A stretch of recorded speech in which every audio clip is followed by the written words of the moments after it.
साल 1985 की बात है। समंदर के किनारे एक शख्स मौजूद होता है। वो लाइट हाउस पर डेली रूटीन के मुताबिक अपना काम कर रहा होता है। यहाँ पर समंदर के अंदर से आई हुई एक लड़की की वो जान बचाता है, जो कि एटलांटिस की शहजादी होती है। बेसिकली एटलांटिस पानी के अंदर रहने वाले एक बहुत बड़े शहर का नाम है, जहाँ से ये लड़की आई होती है। ये दोनों बहुत सा वक्त साथ गुजारते हैं और आहिस्ता आहिस्ता एक दूसरे को पसंद करने लगते हैं और कुछ वक्त के बाद शादी कर लेते हैं। और अब कुछ वक्त गुजरता है और इनके यहाँ एक बेटा पैदा होता है, जिसका नाम आर्थर है। आर्थर के पास एक ऐसी पावर होती है कि वो तमाम सी क्रिएचर से बात कर सकता है, यानी कि समंदर में रहने वाली तमाम मखलूकात से बात कर सकता है। अब हम देखते हैं कि एटलांटियन सोल्जर्स इनके घर पर आ जाते हैं। इन सोल्जर्स का मकसद एटलांटिस की शहजादी को वापस लेके जाना होता है, क्योंकि वो उस पर अटैक करते हैं तो मजबूरन शहजादी को अपनी फैमिली और अपने बेटे को छोड़ना होता है, क्योंकि अगर वो ऐसा ना करती तो ये सोल्जर्स उसकी फैमिली को मार देते। तो उनकी जान बचाने के लिए वो उनके साथ वापस चली जाती है। शहजादी को अपने एक खास एडवाइजर पे बहुत ट्रस्ट होता है और वो उसे कहती है कि तुम आर्थर को ट्रेन करो, उसे एक स्किल वॉरियर बनाओ ताकि वो लड़ने के तमाम तरीके सीख सके, बिल्कुल हमारी तरह। आर्थर अब बड़ा हो चुका होता है। आर्थर को बुलाया जाता है कि तुम एटलांटिस वापस आ जाओ, क्योंकि तुम फर्स्ट सन हो, तुम वहाँ के किंग बन सकते हो। लेकिन आर्थर इनकार कर देता है, सिर्फ इस बात पर कि उसकी माँ को सिर्फ इस वजह से मारा गया था कि उसने एक इंसान से प्यार किया था, उससे शादी की थी और मैं उनमें से हुआ एक हाफ ब्रीड बेटा हूँ। मेरे लिए ये वजह बिल्कुल फजूल है, मैं एटलांटिस बिल्कुल नहीं आऊंगा। यहाँ पर हम देखते हैं कि कुछ पायरेट्स रशियन सबमरीन को लूट रहे होते हैं और यहाँ पर आर्थर आकर इनको बचाता है। लड़ाई के दरमियान इन पायरेट्स का लीडर मर जाता है, जिसको आर्थर मारता है और इस लीडर के मरने वाला बेटा डेविड भी वहाँ पे मौजूद होता है। डेविड जब देखता है कि आर्थर यानी कि एक्वामैन ने उसके फादर को मारा है तो वो उससे बदला लेने का ठान लेता है। अब हम एक और मेन कैरेक्टर को देखते हैं, जिसका नाम ऑर्म है। ये एटलांटिस का किंग बनने वाला होता है और ये आर्थर का सुतेला भाई भी है, जो पानी के अंदर रहता है, यानी कि एटलांटिस के अंदर रहता है। थोड़ा सा आगे बढ़ने से पहले मैं बताता चलूं कि ऑर्म पानी के अंदर रहता है और आर्थर ऊपर जमीन में रहता है। ऑर्म मुख्तलिफ किंग्स से मिलता है। ये किंग्स एटलांटिस के आसपास रहने वाले सिटीज के होते हैं, जो कि पानी के अंदर ही होते हैं। और उनमें से एक किंग को कहता है कि हमें अपर सरफेस पे अटैक करना चाहिए, क्योंकि वो हमारे समंदर को गंदा कर रहे हैं पोल्यूशन की मदद से। वो लोग बहुत पोल्यूशन फैला रहे हैं। लेकिन वो किंग इस फेवर में नहीं होता कि जमीन पर रहने वाले लोगों पर अटैक किया जाए। लेकिन वो ये भी देखता है कि अगर ऑर्म का साथ बाकी किंगडम के रहने वाले 4 बादशाहों ने दिया तो ऑर्म को ओशन मास्टर का टाइटल मिल जाएगा, यानी कि ऑर्म कमांडर बन जाएगा और इसका ही फैसला माना जाएगा। अभी उस किंग और ऑर्म की बात चल ही रही होती है कि एक रशियन सबमरीन आती है और वो इन पर अटैक कर देती है। यहाँ पर ऑर्म उस किंग की जान बचाता है और इस चीज को देखते हुए वो किंग ऑर्म का साथ देने का इरादा करता है। उस किंग की बेटी का नाम मीरा होता है, जिसकी शादी ऑर्म से होने वाली होती है, लेकिन वो उसे शादी नहीं करना चाहती और इसको एक ही तरीका नजर आता है, जो कि आर्थर है। उसको लगता है कि अगर आर्थर इधर आ जाए तो ऑर्म किंग नहीं बनेगा और वो अपर सरफेस पे जाती है, यानी कि जमीन पर आती है। यहाँ पर वो आर्थर से मिलती है और उससे हेल्प मांगती है कि तुम पानी में वापस आ जाओ, क्योंकि तुम बड़े बेटे हो तो तुम किंग बन सकते हो। लेकिन आर्थर इनकार कर देता है। लेकिन कुछ वक्त के बाद मीरा उसका ट्रस्ट जीत लेती है, क्योंकि एक बहुत बड़ी समंदर की लहर ऑर्म ने जमीन की तरफ भेजी होती है। यहाँ पर मीरा आर्थर के फादर की जान बचाती है। आर्थर इस चीज को देखता है और मीरा की तरफ उसका ट्रस्ट बन जाता है और वो मीरा के साथ पानी में आ जाता है। यहाँ पर आर्थर अपने टीचर से भी मिलता है, जिसने उसे तमाम लड़ने के स्किल सिखाए होते हैं। ये वही सोल्जर है जो उसकी मदर का सबसे ट्रस्टेबल सिपाही था। ये दोनों आर्थर को बताते हैं कि तुम्हें ट्राइडेंट को ढूंढना है, इसमें बहुत सी ताकत है और बहुत सा जादू है, और जिसको ये ट्राइडेंट मिल गया उससे बगैर सवाल पूछे उसको किंग बना दिया जाता है, क्योंकि इस ट्राइडेंट के अलावा ऑर्म तुम्हें कभी किंग नहीं बनने देगा। वो तुमसे बहुत ज्यादा ताकतवर है। अगर तुम उसे लड़के भी क्लेम करना चाहोगे तब भी वो तुम्हें जीतने नहीं देगा। अभी बात हो ही रही होती है कि ऑर्म के कुछ सिपाही यहाँ पर आकर अटैक कर देते हैं और आर्थर को पकड़ लिया जाता है। आर्थर को जंजीरों में जकड़े हुए ऑर्म के सामने पेश किया जाता है। ऑर्म इस पर ब्लेम लगाता है कि तुम्हारी वजह से मेरी माँ की डेथ हुई, यानी कि तुम्हारी वजह से क्वीन को फांसी पर लटकाया गया। ऑर्म फिर भी उसका भाई होता है और वो आर्थर को कहता है कि मैं तुम्हें एक चांस देता हूँ,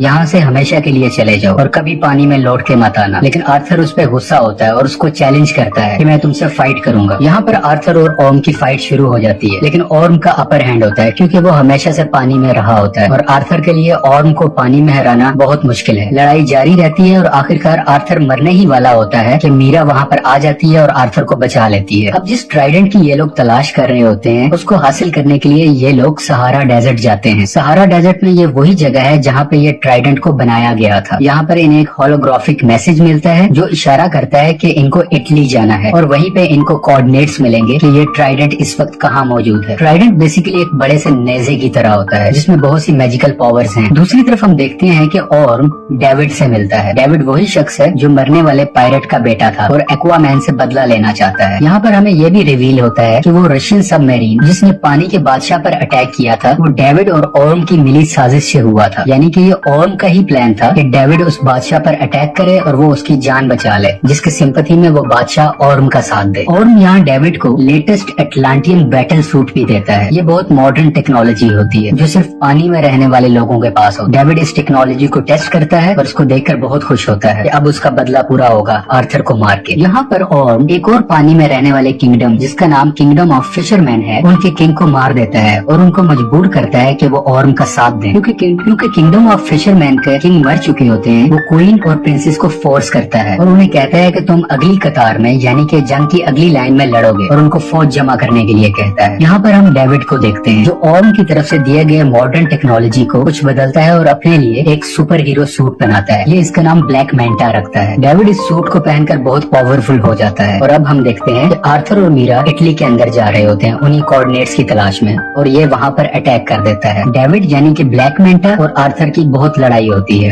बिलाखिर आर्थर डेविड को पहाड़ से नीचे फेंक देता है, लेकिन इस लड़ाई के दरमियान आर्थर बहुत जख्मी हो चुका होता है। मीरा आर्थर के जख्मों को ठीक करती है और उसका हौसला बढ़ाती है। वो उसको कहती है कि तुम्हें किंग बनना है और तुम इतने कमजोर नहीं हो सकते, तुम्हें करेज दिखानी होगी एक किंग की तरह। और अब वो ट्राइडेंट की तलाश में निकल पड़ते हैं। सफर के दरमियान ये लोग डिफरेंट मॉन्स्टर्स का सामना करते हैं और इनसे बचते बचाते बहुत मुश्किल से अर्थ के दरमियान वाले हिस्से में पहुंच जाते हैं, यानी ये पूरी अर्थ का सेंटर है। यहाँ पर वो पहली बार अपनी माँ को देखते हैं, यानी कि क्वीन एटलाना, जिसने खुद की कुर्बानी दे दी होती है इस ट्रेंच में आकर, क्योंकि इस ट्रेंच में आने का मतलब है मौत, फांसी। लेकिन क्वीन एटलाना भी बच चुकी होती है, उसको कुछ नहीं हुआ होता और वो काफी अरसे से यहीं पे सरवाइव कर रही है। और अब आर्थर और मीरा भी यहाँ पे मौजूद हो जाते हैं। ये तीनों आपस में मिलते हैं और ये एक इमोशनल सीन है। अब ये ट्राइडेंट के बहुत करीब है, लेकिन आर्थर यहाँ से अकेला ही आगे जा सकता है। मीरा या उसकी माँ उसका साथ नहीं दे सकते। आर्थर आगे बढ़ता है ट्राइडेंट की तलाश में। इसको वो एंशिएंट ट्राइडेंट मिल जाता है, लेकिन जब वो उसको हासिल करने जा रहा होता है तो इस पे लिविएथन अटैक कर देता है। बेसिकली लिविएथन इस ट्राइडेंट का कीपर होता है, यानी कि इस ट्राइडेंट की हिफाजत करता है। लिवाइथियन ड्रैगन और सांप की तरह होता है, ये बहुत बड़ा होता है और वो उसे ये भी कहता है यहाँ से जो भी हासिल करने आया था वो वर्दी नहीं था और उन सबको मैंने मार दिया। जैसा कि हमने शुरू में जाना था कि आर्थर समंदरी मखलूक से बात कर सकता था, तो ये उससे बात करता है। तो ये ड्रैगन और सांप जैसी मखलूक इसको कहती है क्या तुम मुझे सुन सकते हो? आज से पहले किसी ने मुझे नहीं सुनी। आर्थर उसे अपनी वर्थ बताता है और क्लेम करता है कि ये ट्राइडेंट का हकदार मैं हूँ और मैं वर्दी हूँ कि 7 सीज पर मेरी हुकूमत होनी चाहिए। बिलाखिर लेविथियन उसकी बात मान लेता है और आर्थर उस ट्राइडेंट को हासिल कर लेता है। ये ट्राइडेंट हासिल करने के बाद आर्थर की पावर्स बहुत ज्यादा बढ़ जाती है और उसका कॉस्ट्यूम भी चेंज हो जाता है। समंदर के अंदर रहने वाले तमाम किंगडम्स ऑर्म का साथ दे रहे होते हैं। इसी वजह से ऑर्म खुद को ओशन मास्टर का टाइटल दे देता है, यानी कि अब इसके डिसीजंस चलेंगे। यहाँ पर ऑर्म का साथ देने वाले किंगडम्स को पता चलता है कि आर्थर ने ट्राइडेंट हासिल कर लिया है और रूल और कानून के मुताबिक जिसके पास ट्राइडेंट होगा वही असली किंग होगा, वही ओशन मास्टर होगा, उससे कोई सवाल नहीं पूछा जाएगा। इनको कंफर्मेशन मिलती है कि ट्राइडेंट अब आर्थर के पास है, लेकिन ऑर्म को गुस्सा आता है और वो कहता है कि ट्राइडेंट हासिल करने से कुछ नहीं होता। जो सबसे ज्यादा बहादुर होगा, जिसके पास ज्यादा स्किल्स होंगे, वही ओशन मास्टर होगा, वही सब किंगडम्स पर हुकूमत करेगा। यहाँ पर एक बार फिर से आर्थर और ऑर्म की लड़ाई होती है जो एक सबमरीन के ऊपर हो रही होती है। आर्थर ऑर्म को इस लड़ाई में हरा देता है, लेकिन वो इसको जान से नहीं मारता और इसको जिंदा छोड़ देता है। और यहाँ पर क्वीन एटलाना भी सामने आ जाती है। वो जब देखता है कि आर्थर ने उसकी मदर की जान बचाई है, वो अपनी किस्मत को मान लेता है और हार मान के खुद की गिरफ्तारी दे देता है और एटलांटिस के सोल्जर इसको पकड़ कर ले जाते हैं और मूवी यहाँ पे खत्म हो जाए। अगर आपको एक्वामैन फिल्म की एक्सप्लेनेशन पसंद आए तो प्लीज लाइक और सब्सक्राइब करें और अपनी फीडबैक कमेंट सेक्शन में बताइए। Thank you for watching.